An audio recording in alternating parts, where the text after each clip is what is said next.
Assalamualaikum warahmatullahi wabarakatuh. Bapak Ibu pendidik dan teman-teman mahasiswa, saya mau bertanya, bagaimana ya respon psikologis anak didik ketika hasil belajar mereka belum sesuai harapan dan mereka perlu mengikuti program remedial? Senang, biasa, sedih, kecewa, marah, atau putus asa?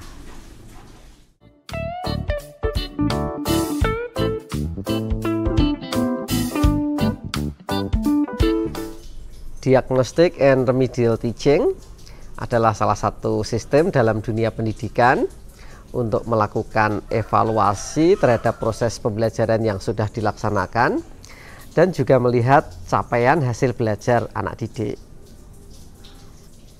Kalau capaian hasil belajarnya sudah sesuai dengan target, maka dilakukan kegiatan pengayaan. Tapi kalau capaian hasil belajarnya belum sesuai dengan yang diharapkan, maka dilakukan kegiatan remedial atau perbaikan. Nah, perbaikan itu bisa jadi perbaikan dalam memilih metode, perbaikan dalam memilih media, teknik komunikasi, dan sebagainya, agar capaian hasil belajar anak didik sesuai dengan kemampuan maksimal mereka dan target yang sudah ditetapkan.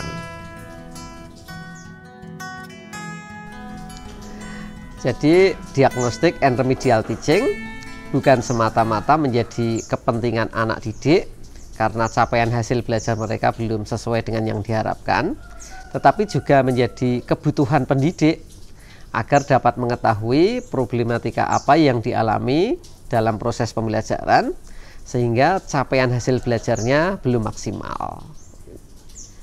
Konsep ini perlu dipahami karena faktor-faktor yang mempengaruhi capaian hasil belajar itu banyak, bukan semata-mata datang dari anak didik saja, tetapi bisa jadi datang dari lingkungan sosial, sarana prasarana, kompetensi pendidik, dan juga faktor-faktor yang lain.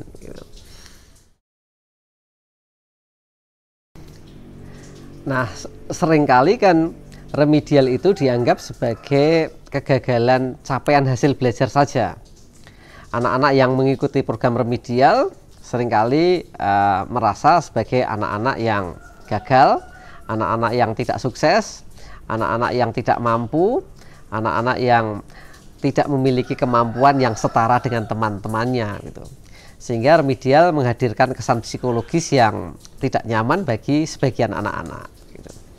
Padahal sekali lagi remedial adalah program evaluasi bersama antara pendidik dan juga anak didik.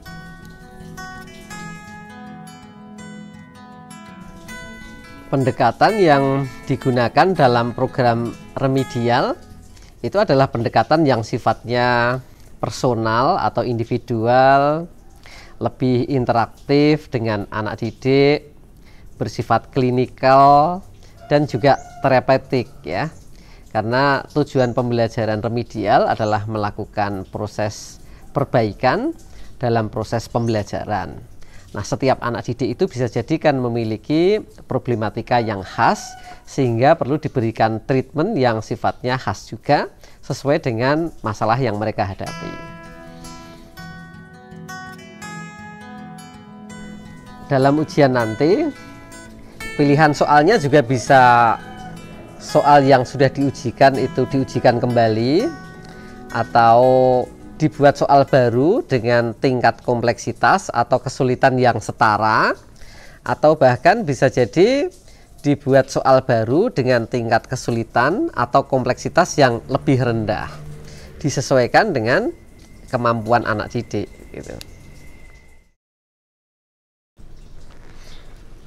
Pertama, hilangkan stigma negatif bahwa remedial itu adalah program bagi anak-anak yang dianggap belum sukses, anak-anak yang gagal, dan anak-anak yang nilainya belum sesuai dengan yang diharapkan gitu.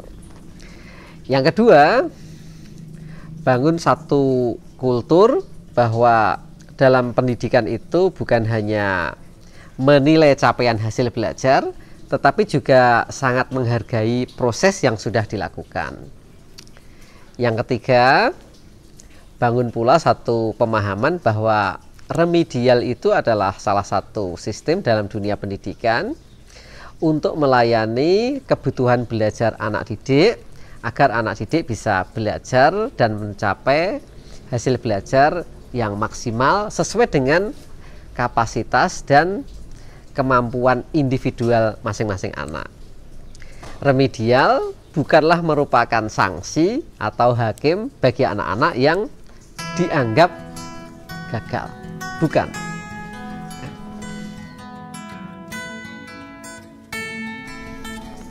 Inilah obrolan kita pagi ini tentang diagnostic and remedial teaching.